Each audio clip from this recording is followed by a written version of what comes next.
What's up, everybody? I'm John Middlekauff. You know what I need you to do. Subscribe to our YouTube channel. We got content for days reacting to every NFL game all the time, every single day. Subscribe, like the videos. Let's go. Okay, let's go around the league. A lot has happened over the last couple hours. I think I don't want to say it was out of nowhere because there has been growing buzz. I feel like my YouTube algorithm pumps me a lot of Boston stuff.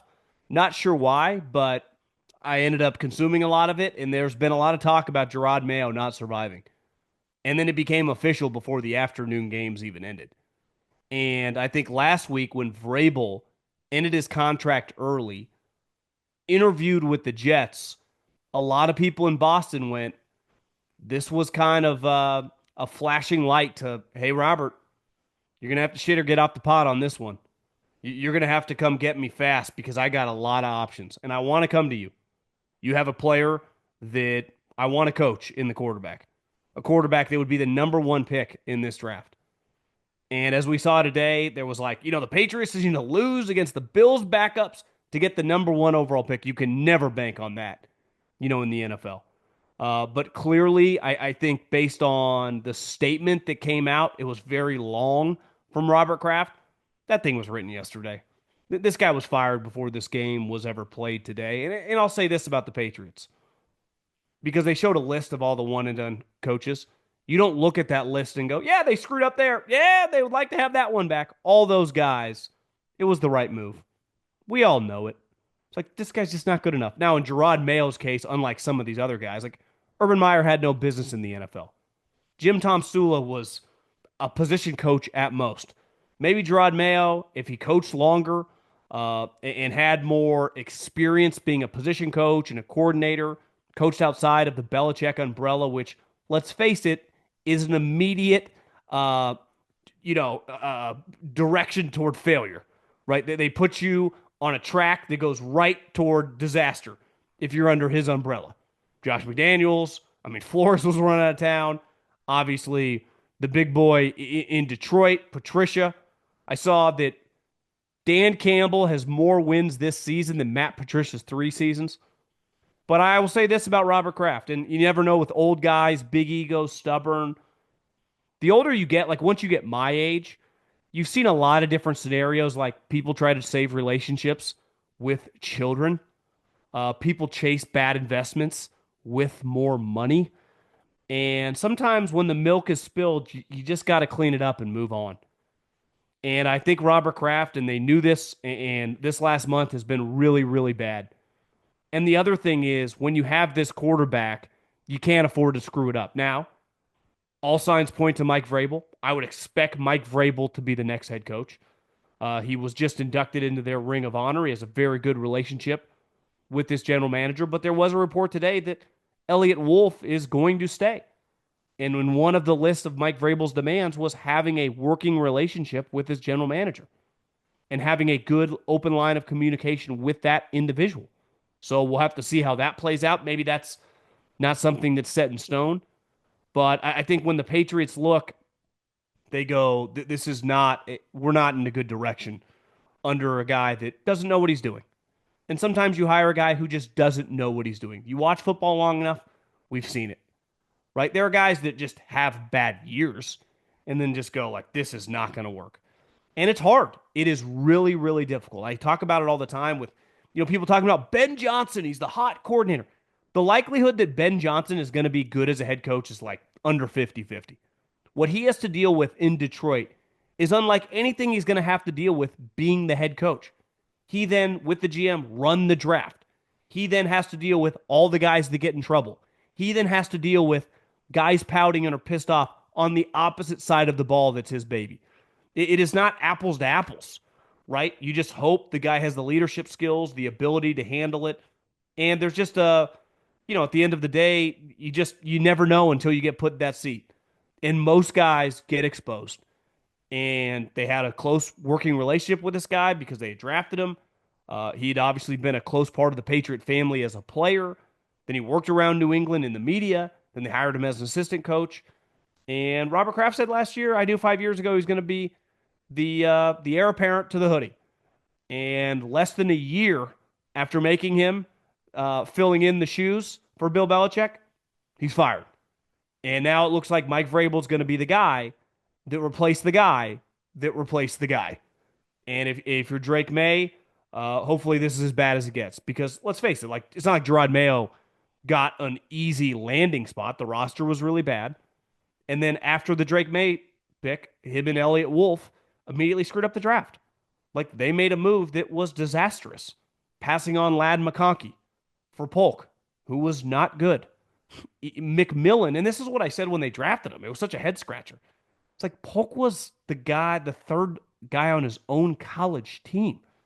But the Patriots now officially open, and I think the Mike Vrabel buzz is going to grow and grow and grow. NFL playoffs. We're talking about the NFL playoffs. You bet we are. Get in on the action at DraftKings Sportsbook, an official sports betting partner of the NFL. Scoring touchdowns is a key to winning in the NFL playoffs.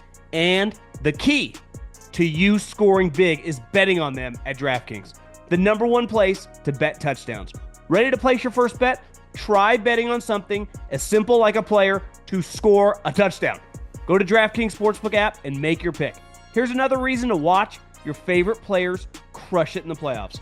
New customers bet $5 to get $200 in bonus bets instantly. Score big during the NFL playoffs with the DraftKings Sportsbook. Download the DraftKings Sportsbook app. Use the code JOHN, J-O-H-N. That's code JOHN for new customers to get $200 in bonus bets instantly when you bet just $5. Only on DraftKings Sportsbook. The crown is yours. Last night when the Steelers lost to the Bengals, Bengals were alive. But you started looking at it, you're like, I kind of like Wentz and the points. Clearly, I was wrong. On the 4 box today, that game in Denver was switched off. I don't even think midway through the third quarter. Not sure what the final score was, but it was flipped at 31-0. I think it went to 38-0. Not even sure if the Chiefs scored a point. That was a complete ass kicking, and the Denver Broncos are going to the playoffs. And what a big muscle flex for the AFC West, not counting the Raiders. They have 3 coaches. I don't think any division in football could take their 3 highest paid coaches and would get even close to the number of Andy Reid, who's probably making about $20 million, Sean Payton, who's making 18, and Jim Harbaugh, who's making $16, $17 million. I mean, you're talking $50 million worth of coaching. Obviously, the Chiefs have been the best team in the league for basically the last half decade. The Chargers were a joke. Boom, Jim Harbaugh immediately in the playoffs, the 5th seed.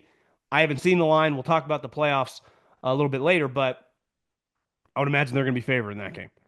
And the Broncos, who are probably going to be one and done in the playoffs, not a soul picked them to make the playoffs. I mean, their over-under was 5.5. So when we talk about this, when you go cheap at coach, you are playing the Russian roulette of, we could really suck. This could not go well. When you pay Sean Payton $18 million a year, your floor is really, really high. There's no guarantee you're going to win a Super Bowl. Hell, there's no guarantee you're going to win playoff games. But more than likely, after a couple years, if you give him a little power and juice to do what he wants to do, you're going to be in the mix. And when I say in the mix, like the playoff mix. And as you see by the lack of competitive teams this year, the 49ers went 6-11. They had the worst season I can remember in a long time. It was atrocious. It just couldn't get any worse. They didn't even crack the top 10. That's how bad this year the shitty teams in the NFL were. And Sean Payton, boom, everyone, oh, the dead money, Bo Nix sucks. Playoffs. So this is, I think all eyes now kind of go to the Raiders. Are they going to stay loyal to Antonio Pierce? They're in a division with a Hall of Famer. I mean, at the end of the day, probably 3 Hall of Famers. And Andy Reid might go down as the best coach of all time. Jim Harbaugh is easily on the short list of most versatile of all time. And Sean Payton is one of the better offensive minds of his generation. So it's like, yeah, you can just keep doing this. You can keep chasing this bad investment. You're probably going to keep getting your ass kicked. And it goes back to, like, I give the Crafts, like, they really liked him. They went with him. The only reason Mark Davis hired Antonio Pierce is because Devontae Adams, who's no longer on the team, and by the start of this season wasn't even that high on Antonio Pierce, and Max Crosby said, we want this guy hired last year. And now Max Crosby has said throughout this season, like, if we don't start winning, I'm going to want out. So the Raiders got a lot of look in the mirror. Tom Brady, help us fix this because we are a shit show. Chargers dominated them today. I thought the coolest moment of the day was Mike Evans getting the 1,000 yards late in the game. At one point in time, when Baker shovels the ball to Bucky Irvin for the game-winning touchdown, and the Bucs, for about, I would say, 75-80% of this game, look like shit offensively. It was like, are they going to lose this game? Luckily, the Atlanta Falcons are going to Atlanta Falcon. And last year, it was like, this will never happen to us again. They won 7 games. They won 8 this year. They had an increase of 1 game year to year. Meanwhile, they invested the 8th pick, who it's not, I'm not putting this on Michael Penix. I like Michael Penix. And $90 million to Kirk Cousins. What an epic failure by the Atlanta Falcons. So even if the Bucs had screwed around and lost that game, they still would have won the division because Atlanta lost in overtime to the Fighting Bryce Youngs, who accounted for 5 touchdowns. Every other play you looked, you're like, this guy looks good. I mean, he had to be the best game of his career in the NFL. I don't even think that would be debatable. Bar's low, but he was slicing and dicing. I think he threw 3 touchdowns. He ran for a couple more and just made some unreal plays. So I've been saying this for a while. Props to Bryce Young for resurrecting his career and the embarrassment that is the Atlanta Falcons. But the Bucs, who once they got rid of Brady, Brady retires. It's like, what are they going to do? For them to make the playoffs back-to-back years and win the division back-to-back years with Baker Mayfield, what an incredible job by Jason Licht, the general manager, Todd Bowles, the coach, obviously Baker resurrecting his career. The Mike Evans moment was just such a genuine, kind of cool. It was just awesome. It was just one of those things that made you smile. The whole stadium is going bananas. The team's going bananas, all for, 11 straight years at 1,000 yards a clip. And this year, obviously, he had that bad hamstring injury on Monday Night Football, missed several games. So for him to do it was really, really cool. At one point in time, Jalen McMillan, the rookie wide receiver who had an awesome touchdown, did this first down celebration that I think the referees thought were 2 guns, and all he was doing was pointing for first down, and they called it a 15-yard penalty. I mean, you started to think, like, one, the penalty was egregious. It was like, what are we doing? Like, the 15-yard weapon penalty, I think is, honestly, it's one of those things, a lot like targeting, like, probably should be scrapped. Like, who's that for? Players, I would imagine the overwhelming majority of players are gun owners. We've seen the demo football fans. They're all gun owners. Like, who's anti the guns? The media that covers the league? Like, what are we doing here? And in what world do we make it subjective that the referee gets to pick and choose what a weapon is and not with your fucking fingers? Like, sometimes the NFL and these elitists in Park Avenue in New York are living in fucking la la land. And this is one that feels like it's jumped the shark. But luckily, it didn't cost him. And because, again, he was just pointing for a first down, which at the time was a massive first down. But that really got me fired up because I was like, listen, if you're going to lose, okay. But to call this penalty in this situation when it wasn't even what he was doing feels like we've kind of lost the plot here. And we got to rein this in because I'm not sure what this is for and what the point of this whole thing, like what the end game here is to accomplish. But the Bucs will host a playoff game and for the second straight year. And, as long as you got, now they had some injuries today as well, but Baker threw a couple more touchdowns and just an awesome story. Uh, I mentioned this last night, and I don't know if I articulated it well enough. When I said that Mike Tomlin and the Pittsburgh Steelers should get a divorce, like it's time, I'm not saying like Mike Tomlin should go on the unemployment line. You would trade Mike Tomlin. Mike Tomlin is a tradable asset, someone that might be able to get you like a first round pick and a second round pick. And like, I don't know how anyone can watch the Pittsburgh Steelers and think like, oh, they're making progress. Yet Mike's value is really, really high. Do you know what the Chicago Bears would do for Mike Tomlin? And it was well reported on all the morning shows by all the big Jays. Like, teams are going to sniff around like they did last year, but probably even more aggressively this year, especially when Lamar curb stomps the Steelers here in 6 or 7 days to trade for Mike Tomlin. The Bears aren't getting Mike Vrabel, right? They're not getting Mike Vrabel. Why not trade for Mike Tomlin? You talk about an inspiring hire, a way to just get the fan base back into this. Now, would you part with your top 10 pick? I'd sure think long and hard about it because these 5 and 6 win seasons, no matter how much talent you have, sucks. And the one thing Mike basically guarantees you, which is no longer like it's not good enough for the Steelers anymore, just winning 9, 10 games and never going under 500. Do you know what the Chicago Bears would do to just every year go 10-7? So would they trade their first round pick? I would. I mean, I would immediately. What does a first round pick guarantee you anyway? So I just think that, and who knows, maybe it wouldn't cost that much. Maybe you could get him for 2 seconds. I don't know. Obviously, there are several variables he'd have to want to go there. But if the Steelers are like, listen, maybe it's time that we do something dramatic. We've had 3 coaches from 100 years, and we're just in kind of in mud now. We're not going anywhere. We're not making any progress. And we have this coach that still has value. We don't necessarily want to fire him, but maybe it is time for a change. And if you're the Bears, you would drive to Pittsburgh and pick Mike Tomlin up and hand them a couple second round picks immediately. So, part of the thing, like when you look at Sean Payton, who quit on the Saints, who said, I quit and went to work in TV. So when he wanted to come back to Denver, why they had to give a first round pick was like that wasn't like he was on the team and like that was pretty messy. That was pretty ugly. Like he basically told the Saints, "Yeah, I'm shorting your organization. I think you're gonna suck. This thing's gonna fall apart. I don't care what he wants to say. Like we just have to be real about this, and I want out." I don't blame him. Like even though he was a huge part of the reason they were in that scenario, but the Mike Tomlin thing is definitely going to be less messy. But I don't see how you wouldn't entertain them. And like if you're the Steelers, like if you're Ben Johnson, you should be all over. Like, hey, I'd go to Pittsburgh. I'd go be their head coach if I'm finally going to take a chance on a spot like that. That makes sense. And then we try to go get a quarterback.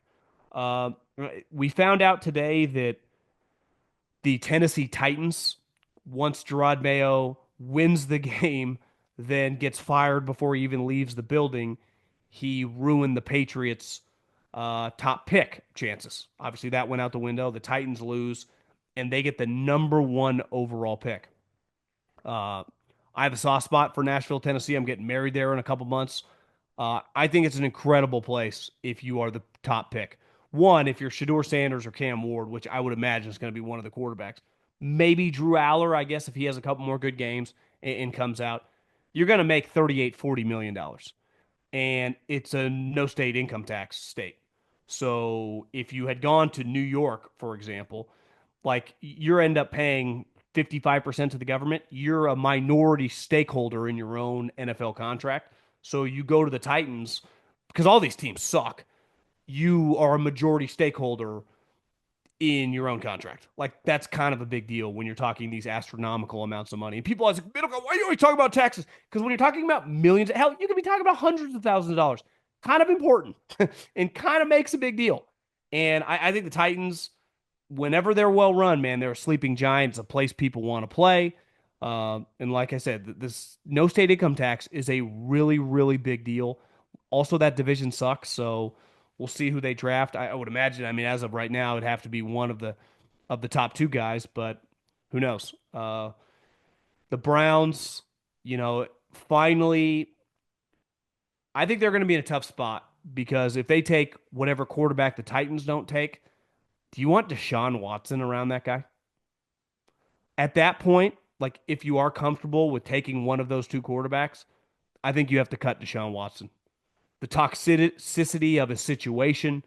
I just think you would almost have to eat it a lot like the Denver Broncos did. And clearly, it's a lot more punitive in terms of the numbers we're talking because they're way bigger than Russell's. But I don't think you could have him around that guy. And I don't think you could have him hovering around that situation, the negativity that surrounds the player. Obviously, on the field, he's just horrific. I mean, he's the worst quarterback in the NFL. And then just everything hovering around him off the field and the way the questions come around him, what it puts, the stress it puts on your locker room. So I would guess if they are thinking about, and I mean, it's way too early in the process, but if they end up going quarterback, that Deshaun Watson would not be on the team in 2025, and they will just have one of the biggest dead cap situations in like the history of the league. And other than that, I want to end on this. Aaron Rodgers got his 500th and I think 501st touchdown. And there was this tweet going around last week that a lot of people I heard reference, and it was funny that the Jets getting Aaron Rodgers at 40 is a lot like you hooking up with your high school crush at 40 years old. The only problem is she's divorced, she has 4 kids, and she's miserable. And the pushback I'd have, like when I was younger, I might have ran with a couple divorcees. Like they can blow your mind, and it can be a lot of fun. Just because she has 4 kids doesn't mean it can't be incredible, inside the bedroom. The Aaron Rodgers, I would say, experience was awful. Like it didn't get any worse. So I would not compare him to a 40-year-old divorcee with 4 kids. I would compare him to a single person who's a really big weirdo at 40 years old, and it was just bad because you build up in your own mind how great it's going to be. And I think any guy has done this over the years. And then if you ever get to hook up with that person and it under delivers, you're like, that was what a waste of my mind energy. And I think there's a sports element to this when it comes to Aaron Rodgers because the moment you trade and get Aaron Rodgers and go, we got Aaron freaking Rodgers. This is going to be awesome. Even if we don't win the Super Bowl, we'll just rattle off a couple 10-win seasons. We'll be in the playoffs. We'll just be playing in real important games. And then you look up today and they're playing the Miami Dolphins backup quarterback and you're like, why are we doing this? What is the point? How did this happen to us? How did we get stuck with this? How? And my guess right now, as we sit here on January 5th, I would say it's probably under 50% he plays next year. And I would say it's a very, very small percentage chance that he's on the Jets. You say, well, he doesn't want to go out like that. Who wants to go out? It's not usually the way the NFL works. No one ever wants to go out on a negative note. Everyone wants to go out on a high note and playing their best football. Most guys are kind of forced out. That's usually the way it works in the NFL. Remember, Peyton Manning didn't want to quit. No one would call him back. Like that happened. And Aaron Rodgers, when you factor in all the other stuff, but I in a weird way, looking up at that game and watching him, throw this triple pass back to Devontae and watch Devontae just get absolutely crushed by a DB. You went like, this is sports most of my life. An old legendary player, the final year of his career is just a disaster. And you can quote the stats all you want. He had some moments in individual games. Most of them turned out to be losses. But when the Jets traded for one of the greatest quarterbacks of all time, they did not expect this. A year where their coach was fired, their general manager was fired, and by the end of the season, Aaron Rodgers going back and forth on a weekly basis, basically taking shots at ownership. And I think a lot of people probably inside Green Bay would say, yeah, not totally shocked that we ended up this way. And I just think you got to be very, very careful when you get older players to get your hopes too high. Because sometimes when your hopes are too high, you get Aaron Rodgers on the Jets.